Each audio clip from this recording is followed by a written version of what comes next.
Hello दोस्तों, welcome back to my YouTube channel Desi Profit Talk. और आज हम बात करने वाले हैं, एक सब्सक्राइबर ने हमसे कमेंट करके पूछा है कि उनको LIC हाउसिंग फाइनेंस लिमिटेड से 15 लाख का होम लोन चाहिए 10 सालों के लिए।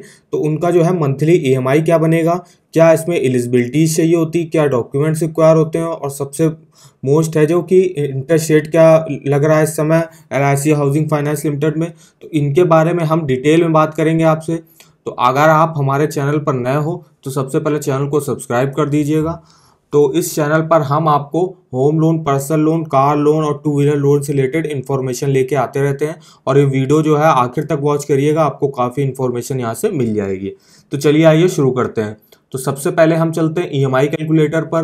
तो इसका नाम है बेस्ट EMI कैलकुलेटर। यहाँ पे आप home loan, personal loan, car loan, किसी का भी जो है मंथली EMI डिटेल में है चेक कर सकते हो। अब मुझे चेक करना है होम लोन, और होम लोन लेना है 15 लाख का। तो मैंने यहाँ अमाउंट डाल लिया 15 लाख। अब रेट ऑफ इंटरेस्ट क्या चला, रेट ऑफ इंटरेस्ट के लिए हम चलते हैं साइड पे। तो यहाँ पे देखिए LIC housing finance home loan का जो इंटरेस्ट रेट की स्टार्टिंग होती है वो होती है 6.90 टू 8.40% के अराउंड होती है, according to your CIBIL score. अगर आपका देखिए, अभी मैं डिटेल में आपको बताऊंगा अभी यहाँ पे सिविल स्कोर के हिसाब से आपको कितना इंटरेस्ट रेट मिलेगा। तो मान लीजिए जो है सिविल स्कोर आपका बहुत अच्छा है, 750 के ऊपर है, तो जो बैंक होगी वो आपको लोएस्ट इंटरेस्ट रेट पर जो है वो होम लोन प्रोवाइड करेगी। तो मैंने मान लिया 6.90% पे यहाँ पे इंटरेस्ट रेट।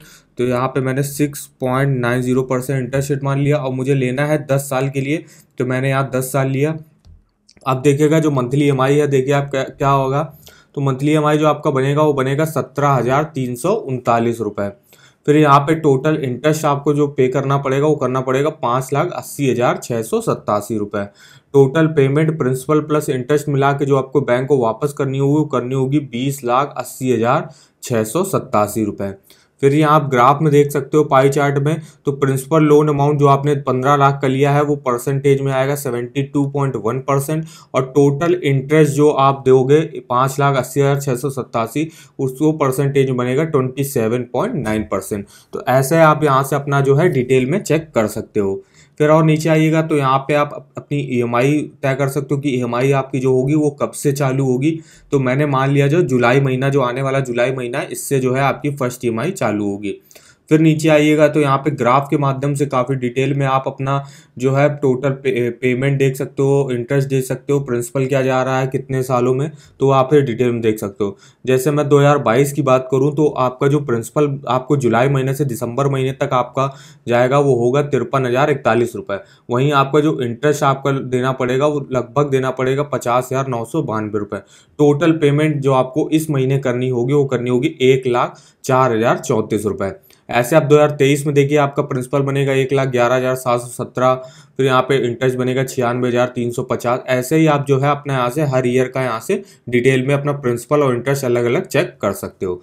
फिर और नीचे आएगा तो यहाँ पे मान लीजिए अब हमको पता करना है कि मेरा जो महीने का कितना मूलधन जा रहा है और महीने का कितना ब्याज बन रहा है। वो तो हमको टोटल EMI पता चल गई कि हमारी टोटल EMI 17,339 रुपये है, लेकिन इसमें मेरा मूलधन कितना है, उतना मेरा इंटरेस्ट कितना है, तो ये अलग अलग यहाँ से इस चार्ट से आपको पता चल जाएगा। जैसे जुलाई महीने में आपको 8,714 रुपये आपका प्रिंसिपल बनेगा और इंटरेस्ट बनेगा 8,625। तो टोटल पेमेंट जो आपको बैंक को EMI बनती है वो बनेगी 17,339 रुपये। ऐसे अगस्त महीने का आप चेक कर सकते हो। ऐसे आने वाले हर साल के किसी भी महीने का जो है आपने जब तक के लिए लोन लिया है यहाँ से चेक कर सकते हो। डिटेल में यहाँ पे आपको इन्फॉर्मेशन मिल जाएगी। तो इस साइट का लिंक मैंने वीडियो के डिस्क्रिप्शन बॉक्स में दिया हुआ है, एक बार जाइए और जाके अगर आप home loan, personal loan, car loan, कोई भी लोन लेने जा रहे हो तो यहाँ से बस अमाउंट, इंटरेस्ट रेट और टेन्योर सेलेक्ट करके जो है अपना मंथली EMI चेक कर सकते हो। क्योंकि कोई भी लोन लेने से पहले आपको ये पता होना चाहिए कि जो आपकी EMI है वो कितनी होनी चाहिए। तो यहाँ पे अगर आप देख सकते हो कि आपकी पेमेंट जैसे मान लीजिए 30,000 है, तो मान लीजिए 17,000 आपको EMI ऐसे देनी पड़ सकती है। तो ऐसे ही आप अपना जो है टेन्योर बढ़ा के और घटा के जो है जितने सालों के लिए भी आप ले रहे हो यहाँ से चेक कर सकते हो। तो अब हम देख लेते हैं कुछ और यहाँ पे एलिजिबिलिटी। इससे पहले हम चलते हैं, आपको एक साइट के बारे में बताते हैं। इस साइट का नाम है देसी loan all banks loan offer. यहाँ पे आपको लगभग सारे बैंकों के इंपॉर्टेंट जो है home loan, personal loan, car loan, two wheeler loan, education loan, saving account से रिलेटेड जो है इंफॉर्मेटिव जो लिंक्स मिल जाते हैं। और कुछ अगर डिस्काउंट ऑफर वगैरह चल रहे होंगे लोन्स वगैरह में जो बैंक अपने कस्टमर के लिए लॉन्च करती है, तो वो भी आपको यहाँ से सारी इन्फॉर्मेशन मिल जाएगी। तो जैसे मैं किसी भी सेक्शन में जाता हूँ, जैसे मैं LIC housing finance home loan, देखिए यहाँ पे दिया हुआ है लिंक, तो इस पर मैं जाता हूँ। या आप चाहो तो यहाँ पे सर्च भी कर सकते हो, LIC हाउसिंग फाइनेंस ऐसे चेक कर सकते हो। तो देखिए आपका होम लोन का सेक्शन खुल गया। तो यहाँ से देखिए काफ़ी सारे आपको लिंक्स मिल जाएंगे। तो इनसे आप जाके यहाँ से अगर आपको होम लोन लेना है, अगर आपको होम लोन रिलेटेड कुछ क्वेश्चन है, इंटरेस्ट रेट, एलिजिबिलिटी कुछ भी जाननी है, या डिस्काउंट ऑफर वगैरह अगर बैंक लॉन्च करेंगी, तो यहाँ से आपको जो है सारी इन्फॉर्मेशन मिल जाएगी। तो इस साइट का लिंक भी मैंने वीडियो के डिस्क्रिप्शन बॉक्स में दिया हुआ है, एक बार जाके इसको चेकआउट ज़रूर करिएगा। अब हम लोग चलते हैं, देख लेते हैं इंटरेस्ट रेट और डिटेल में। तो यहाँ पे लोन अमाउंट जो है वो LTV रेशियो जो है वो 90% आपकी प्रॉपर्टी वैल्यू का जो है वो अप्रूव हो जाएगा। मान लीजिए आप 10 लाख का होम लोन के लिए आपने अप्लाई किया, तो यहाँ पे जो है 9 लाख तक का जो है आपका लोन बैंक जो है अप्रूव कर लेगी आराम से। टेन्योर जो है आप 30 साल के लिए तक होम लोन ले सकते हो। यहाँ पे प्रोसेसिंग चार्जेस जो लगेंगे वो आपके लोन अमाउंट का 0.35% लगेगा, जो कि मैक्सिमम जो होगा 50,000 रुपये, मैक्सिमम 50,000 तक होगा, प्लस GST आपकी यहाँ पे लगेगी। फिर नीचे आएगा, देखिए LIC home loan interest rate दिए हुए हैं। अगर आप गृह सिद्धि होम लोन लेते हो, इनकी जो स्कीम है उसके लिए आपका जो सिविल स्कोर है 700, अगर 700 के ऊपर है तो आपको क्या क्या इंटरेस्ट रेट पर जो मिलेगा लोन, वो आपको लिखा हुआ है कि अगर आप 50 लाख तक का लोन ले रहे हो, अगर आप सैलरीड इंडिविजुअल हो तो 6.95% पर मिलेगा, नॉन सैलरीड इंडिविजुअल हो तो 7.05 मिलेगा। तो यहाँ पे सैलरीड और नॉन सैलरीड इंडिविजुअल के बीच में 0.10% का यहाँ पे इंटरेस्ट रेट का जो है अंतर आएगा। सैलरीड मतलब जो किसी कंपनी वगैरह में कोई काम करते हैं, और नॉन सैलरीड का मतलब वो होता है जो जैसे कोई बिजनेस वगैरह करते हैं। तो अब यहाँ पे देख लेते हैं, अगर आप 50 लाख से 2 करोड़ तक का लोन ले रहे हो तो सैलरीड इंडिविजुअल के लिए 7.15 से स्टार्टिंग होगी, और 7.25 पर यहाँ पे नॉन सैलरीड का होगा। यहाँ पे अगर आप 2 करोड़ से 15 करोड़ ले रहे हो तो 7.30% से 7.40% का होगा। अगर आपका देखिए सिविल स्कोर जो है वो 600 से 699 के बीच में है, तो अगर आप 50 लाख तक का लोन लेते हो तो आपको देखिए थोड़ा हाई इंटरेस्ट रेट देना पड़ेगा, 7.20। इसलिए कहा जाता है जो अपना सिविल स्कोर है वो मेंटेन रखना चाहिए। 750 के ऊपर अगर होगा तो बैंक जो होगी आपको लोएस्ट इंटरेस्ट रेट पर जो है वो होम लोन प्रोवाइड करेगी। वही नॉन सैलरीड के लिए 7.30 है, 50 लाख से 2 करोड़ 7.40, और 50 लाख से 2 करोड़ का नॉन सैलरीड के लिए 7.50% है। अगर आपका सिविल स्कोर जो है 600 के नीचे है, तो आपको अगर 50 लाख का ले रहे हो तो देखिए आपका इंटरेस्ट रेट फिर यहाँ से बढ़ रहा है, सैलरीड जो है 7.65 और नॉन सैलरीड 7.75। और अगर आपका सिविल स्कोर जो है 101 से 2 के बीच में, और या कोई भी आपका सिविल स्कोर नहीं है मान लीजिए, तो यहाँ पे अगर आप 50 लाख तक का लोन लेते हो तो आपको जो सैलरीड इंडिविजुअल हो तो यहाँ पे 7.60% जो इंटरेस्ट रेट मिलेगा, और नॉन सैलरीड 7.70% पे मिलेगा। फिर यहाँ पे और भी स्कीमें आती हैं, जैसे एडवांटेज प्लस स्कीम भी है। तो यहाँ पे भी आपको 6.90% सैलरीड मिलेगा, और 6.90 नॉन सैलरीड, दोनों का सेम है अगर आपका सिविल स्कोर 700 है, 700 के ऊपर है। फिर यहाँ पे एक है गृह भूमि है, ये उनके लिए है जो अगर प्लॉट परचेज खरीदने जा रहे हैं या कंस्ट्रक्शन वगैरह करवाने जा रहे हैं अपने प्लॉट पे। तो यहाँ अगर आपका सिविल स्कोर जो है 700 के ऊपर है, तो अगर आप 50 लाख तक का लोन लेते हो तो सैलरीड के लिए 7.15 से स्टार्टिंग है, और नॉन सैलरीड के लिए 7.25% से स्टार्टिंग है। फिर यहाँ पे सिविल स्कोर अगर आपका 650 से 699 के बीच में है, तो आप अगर आप 50 लाख तक का लेते हो होम लोन तो 7.40 सैलरीड इंडिविजुअल के लिए इंटरेस्ट रेट, और नॉन सैलरीड के लिए 7.50% होगा। फिर और आइएगा तो यहाँ 101 से अगर 200 के बीच में है सिविल स्कोर, 50 लाख तक का आप लोन लेते हो, सैलरीड के लिए 7.80 और नॉन सैलरीड के लिए 7.90 है। ऐसे यहाँ पे काफ़ी स्कीमें चल रही है, जैसे गृह सुविधा होम लोन है, यहाँ अगर आप 50 लाख तक लेते हो, सिविल स्कोर 700 के ऊपर है तो 7.20 से 7.30% पर होगा। ऐसे आप यहाँ से डिटेल में जो है देख सकते हो। अब हम यहाँ कुछ जो टॉप बैंक्स है उनसे जो है कंपैरिजन कर लेते हैं। तो LIC हाउसिंग फाइनेंस अगर आप 30 लाख तक का लोन ले रहे हो तो 6.90 से 8% होगा लगभग। State Bank of India 7.05 to 7.85% होगा। HDFC भी 7.05 टू 8.15 होगा। एक्सिस बैंक 7% से स्टार्टिंग है, 11.90% तक गया है।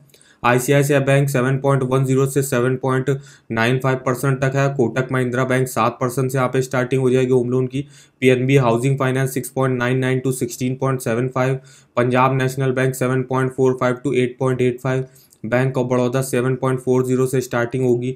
यूनियन बैंक ऑफ इंडिया 6.90 से स्टार्टिंग होगी। IDFC फर्स्ट बैंक 7.10% से यहाँ पे स्टार्टिंग होगी। L&T हाउसिंग फाइनेंस से लेते हो तो 7.20 से स्टार्टिंग होगी। बजाज हाउसिंग फाइनेंस 6.75% से स्टार्टिंग होगी। गोदरेज हाउसिंग फाइनेंस 6.94% से स्टार्टिंग होगी। और टाटा कैपिटल है तो यहाँ पे 7.15 से स्टार्टिंग होगी, अगर आप जो है 30 लाख तक का जो है होम लोन अप्लाई करते हो तो।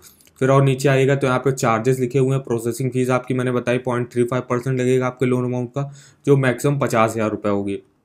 प्री पेमेंट चार्जेस यहाँ आपके लगेंगे। अगर आप फिक्स रेट होम लोन से लेते हो तो 2% आपका प्रिंसिपल से लगेगा। अगर आप फ्लोटिंग रेट से लेते हो तो प्री पेमेंट चार्जेस यहाँ पे चार्जेस आपको नहीं देने पड़ेंगे। फिर यहाँ पे आप यह है केसराई सिक्योरिटी चार्जेस जो हैं यहाँ पे, अगर आप 5 लाख तक लोन लेते हो तो 250 रुपये लगेंगे, और अगर आप 5 लाख से ऊपर का लेते हो तो आपको 500 रुपये यहाँ देने पड़ेंगे। Rewriting charges for conversion fees ये भी है यहाँ पे। 75 लाख तक का अगर आप लोन लेते हो तो 1,000 रुपये लगेंगे, और 75 लाख से 3 करोड़ के बीच में लेते हो तो आपका 2,500 रुपये यहाँ पे देना पड़ेगा। चेक बाउंस अगर आप हो जाती है मान लीजिए तो यहाँ पे 350 रुपये आपको देने पड़ेंगे। ECS डिसऑनर चार्जेस यहाँ पे 200 रुपये है। डॉक्यूमेंट रिट्रीवल चार्जेस 2,500 रुपये हैं। और miscellaneous fees of providing a list of document 500 रुपये है on each request. Miscellaneous fee of for a photo copy of title document यहाँ पे 1,000 रुपये इसकी लगेगी। Late fee for late payment of EMI, अगर आप जो है अपनी EMI जो है लेट करते हो तो आपको जो EMI का है 2% यहाँ पे देना पड़ेगा। फिर यहाँ पे आप देख लेते हैं एलिजिबिलिटीज़ क्या क्या।